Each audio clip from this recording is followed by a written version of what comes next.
Any questions?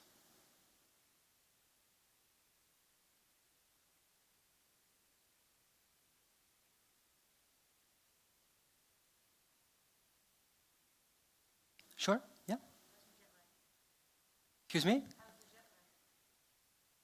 It's almost gone. And I'm leaving tomorrow, so it will start again. But it's almost gone, yeah.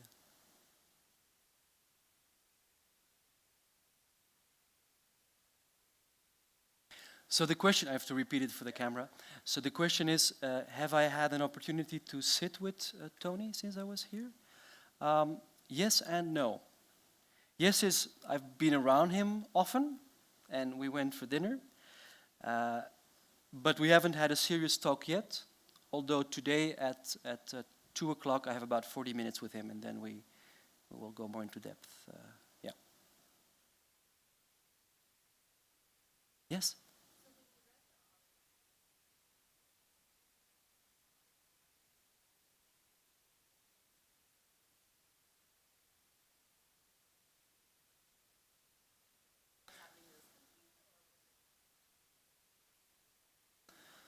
Okay, when I first read the memo like quickly, I had this feeling of, wow, this is a guy who definitely has his heart in the right place, yeah?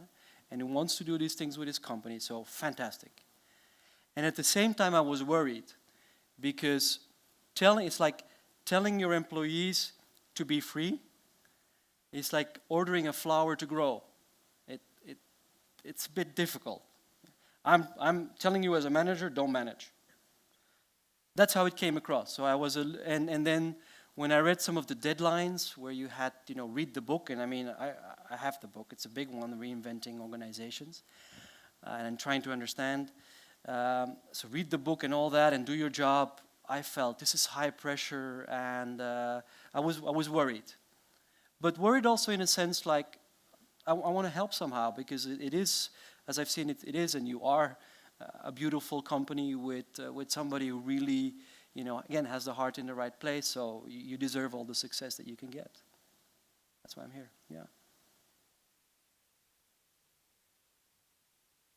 Because the world is watching you.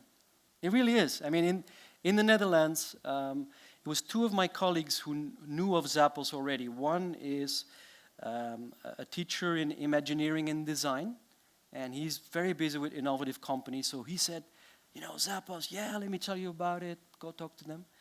Then I have another colleague in customer relationship management who, since, every day that I'm here is emailing me and putting input, and I read this and I read that, and how are they? So people are very excited, especially because in let's say in the business world nowadays where things are very often aggressive and cold, we need companies that are warm and participative and more humane. So yeah, so you have a following back in Europe. But also realizing that it's hard, and also realizing that many of you and of your former colleagues were frustrated or are frustrated, and that's also something to honor. Yeah, absolutely. Yes.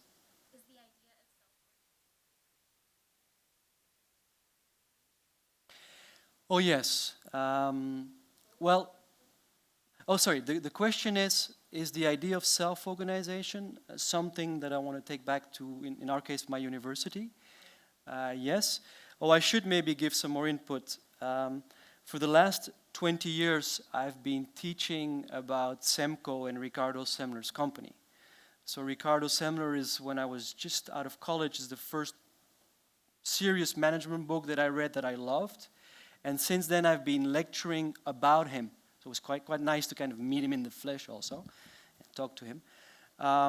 So since then, I've been advising organizations to go into that direction. And the way it works at our university is quite interesting. Officially, we are a hierarchy. Officially, we are a hierarchy, and that works quite well. But unofficially, we are, at our academy, we have about 80 staff members, and we've set up our campus, literally, in such a way that it's very easy for us to interact with students and with each other. So in reality, we are a much more fluid, bossless organization. And what is nice is that when some decisions have to be taken to the outside world, like to the Dutch Ministry of Education, it's also nice to say, this is the dean, or this is the team manager of this, and they go do their thing. But as people, so for example, in my case, I'm the head professor of organizational behavior. I have a team of 5 people, but I guess I'm one of the few people that when there is a general meeting, we basically decide any one of us can go. It's not like I have to go because I am officially the head. No. So in a fluid way, we operate much more participative. Yeah. If not, I would leave the university. Yes.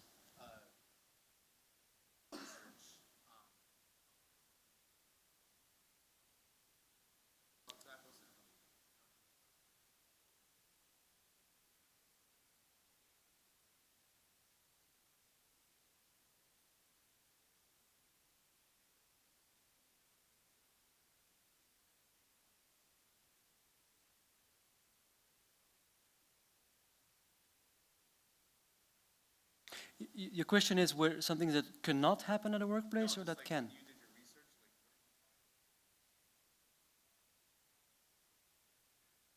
like, that I'm still trying to answer that question myself. What did I find most interesting? Because of course there's lots of things coming towards me, and I have studied for the last 20 years many participative companies. So you're not the only ones. There are some in Denmark and in Japan and all over the world. So it's happening somewhere else.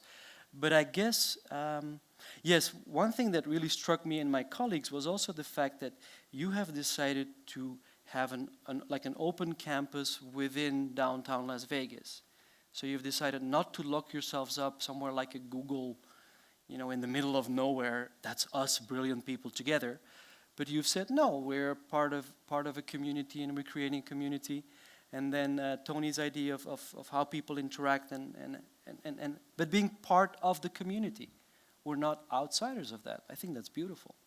It's also, because in a way you could say the Google or Apple attitude is a little elitist or a little arrogant by saying, oh, we're so bright, we need a separate place from the other ones. Why? They're not going to infect you, You're going to become less smart because you talk to a regular human, So that's really great. And we have, I don't work there, but we have an Academy of Urban Design. And I'm going to tell you the story also. I'm going to tell them the story also of the downtown project and how it interacts with Zappos. Very interesting. Yeah. So, yeah, thank you for that question. Yes.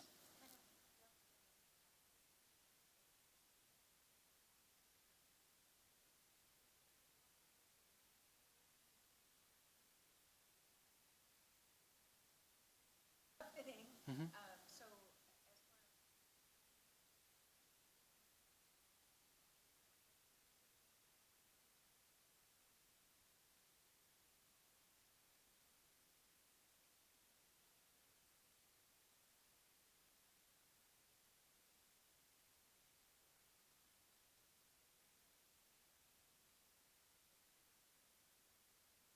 Mm-hmm.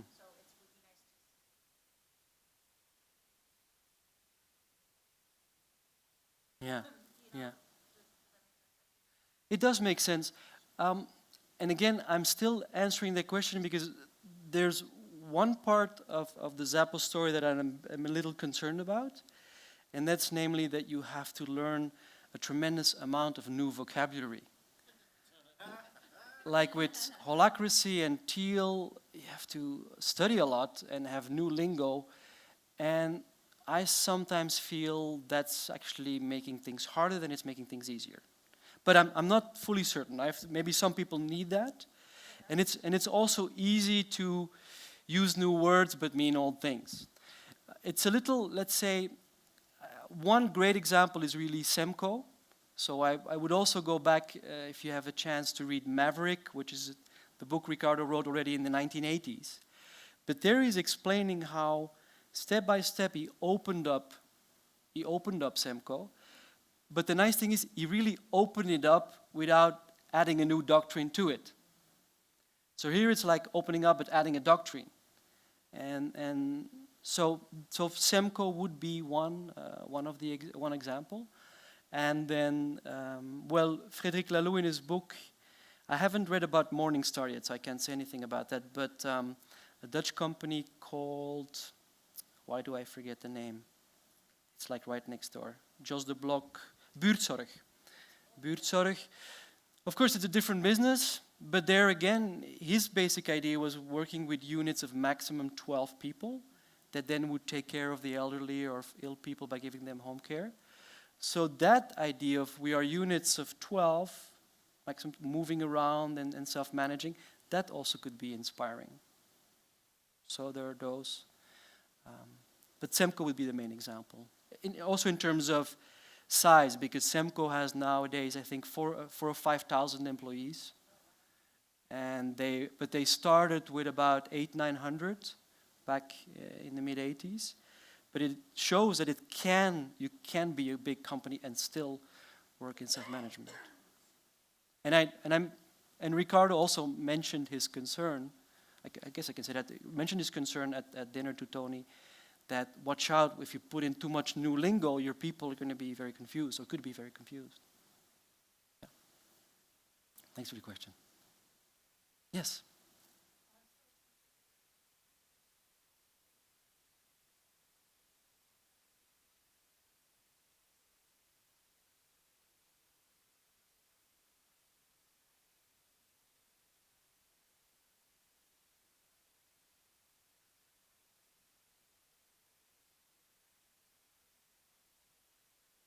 Mm-hmm.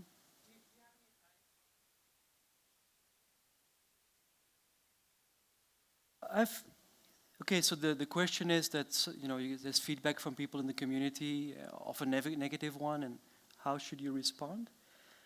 The first thing is to really listen to what they have to say, because it's very normal for them that they're also upset. They have also touched part of what goes on that really, it's important for them. So one is just listen to them. You don't have to defend yourself, just listen to them. And the other part is Zappos does have to start reaching out now to the community in a clear message. So my first job, I used to be a public relations officer of a very ecological company. And it's time that Zappos talks to the media with clear examples, with real stories from people, and takes the concerns very seriously. You cannot just ignore it. But you also have to watch out that you just tell the press things here and there. No, an aligned message, and I think all of you should see if you can contribute to that message. It's very important at this stage. Yeah. Did that answer your question?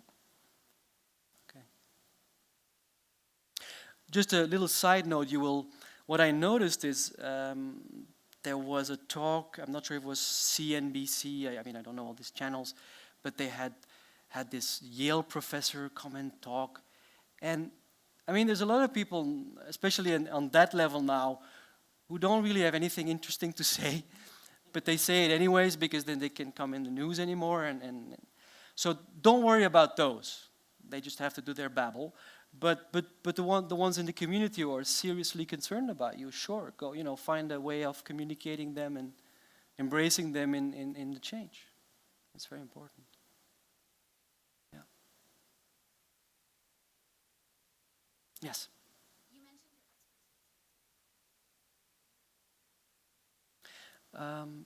your Change management. Okay. Yeah. So let me ask you this.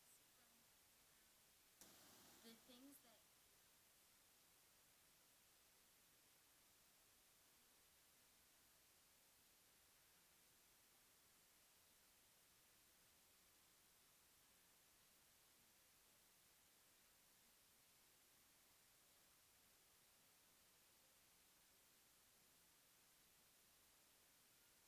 because it's stronger. Mm-hmm. That's a very good question. Thank you. The question is if I see organizations evolve in that more self-organizing way. I don't know. When I read I heard some of Frédéric Laloux's comments, I do agree on the level that, yes, these old school bureaucracies based on power, it's not good for anybody. Not good for the people inside, not good for the community. And the arguments of saying, yes, we're a power organization, but hey, we sell you a cheap product, it's good for consumers, doesn't make sense. So that, but I'm not saying it's not because that is not good for humanity that will not be around more. I mean, for thousands of years we've been dealing with bad situations, so that doesn't necessarily go away. However, if you want an what may change is, and I see this with students nowadays, because students with social media communicate with each other, form teams, and are less likely, not all, are less likely to be working in that kind of organization. So that those kinds of companies will just not have new recruits anymore. With one exception, if there's a big economic crisis and people just need a paycheck, that option may be more difficult. But so that's one sign of hope, is that new generations will not want to be treated that way. Yeah, so that would be one sign of hope. And on the other hand, I also want to make a distinction. I personally don't think that hierarchy is a bad thing, or that having managers is a bad thing. It depends on the kinds of people you work with at a given moment in time. So even Semco, inside its various operations, has departments that are run rather hierarchy with managers, would give directions, and that works fine. And then there are units that are completely open. And the two can work together. Because I guess the evil is not management or hierarchy, but it is the fact that some people thrive on power and want to, clamp down on people. Yeah, it's the ego thing. That is the dangerous part. Yeah? Just half an hour ago, I bought a book in the bookstore across the downtown Airstream by Marcus Aurelius, Roman emperor. And when I read about him, I mean, of course, he was manager of the Roman Empire, but he's described as a very gentle person who probably had the best reign in Roman history was during his time, because he was gentle, he was making sure all the other evil aristocracy was not clamping down on people. So that's an example of sometimes a leader can be extremely useful also. So, yeah. You're welcome. I'm so happy with these questions because suddenly we started to get on a roll here. Okay, thank you very much. Really enjoy this. Thank you very much.